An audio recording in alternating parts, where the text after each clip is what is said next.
This is a special report from About Space Today. Welcome to Special Report. I'm David Denault. Scientists may have just had their first conversation with whales while testing software that could one day help them communicate with aliens. Next, as America and the world is listening to About Space Today's Special Report. Come to the land of orange groves and palm trees. Come to the land of theme parks. Come to the land of sunny beaches and the azure waters of the Atlantic Ocean. So come and visit Florida for lasting memories. Email us. Email david.ddcruiseandtours@gmail.com or call D&D Cruise and Tours at 877-747-8631 for your next family, cruise, or theme park vacation. Let us provide you your next visit with our travel experience, not experimentation. We are members of IATAN and CLIA. Email david.ddcruiseandtours@gmail.com. Serving the Southeast, traveler since 1985. Welcome back. A team of scientists from the SETI Institute, the University of California, Davis, and the Alaska Whale Foundation are studying humpback whale communications off the coast of Alaska when they detected the underwater greeting signal from a whale they call Twain. Deborah Bird of Earth Sky reports. On December 12, 2023, scientists from the SETI Institute in Mountain View, California, described their close encounter with a humpback whale. You might think of SETI research as looking skyward for extraterrestrial intelligence. But there's a whale SETI team now, too. It's been looking toward Earth's oceans, studying the way humpback whales communicate.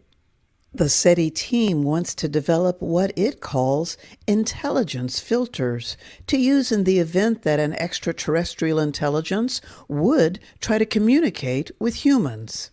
And the team said on December 12th that it had a big recent breakthrough with a humpback called Twain. Twain heard the recording, then approached and circled the team's boat, and Twain talked back, responding in a conversational style to the whale greeting signal.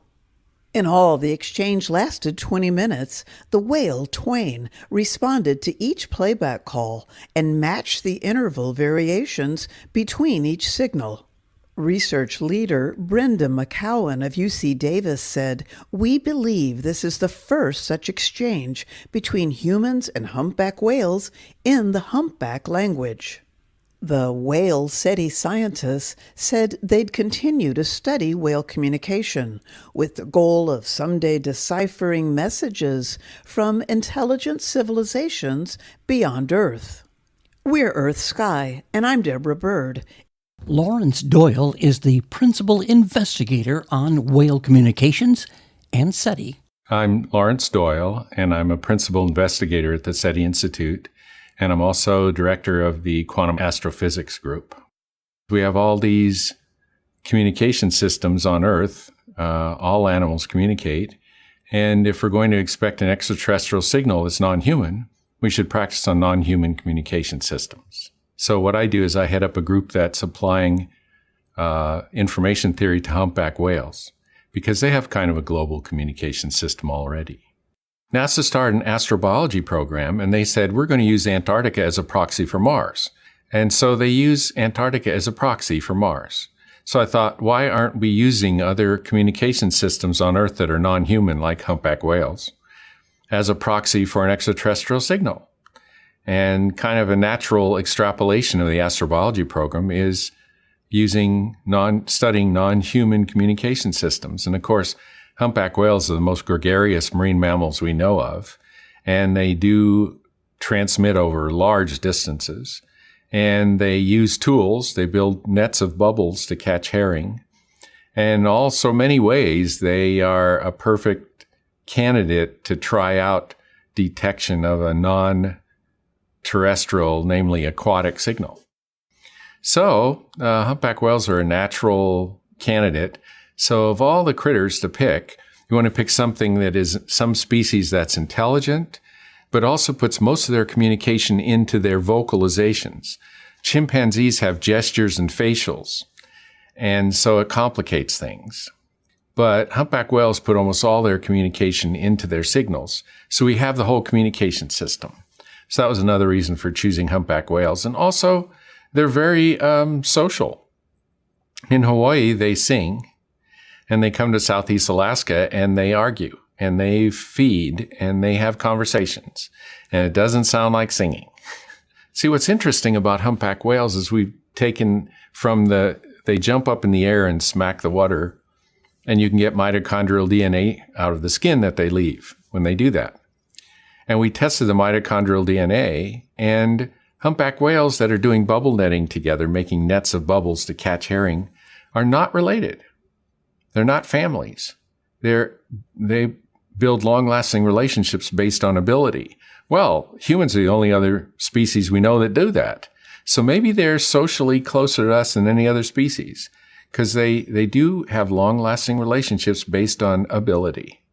So we need a lot more data. We have a hydrophone array now that we deployed in the field, so we can time the vocalizations from different humpbacks and identify who's moving toward who and vocalizing what. So that'll really help us. And we have about 4 or 5 more years funding to see this through and apply it to SETI filters.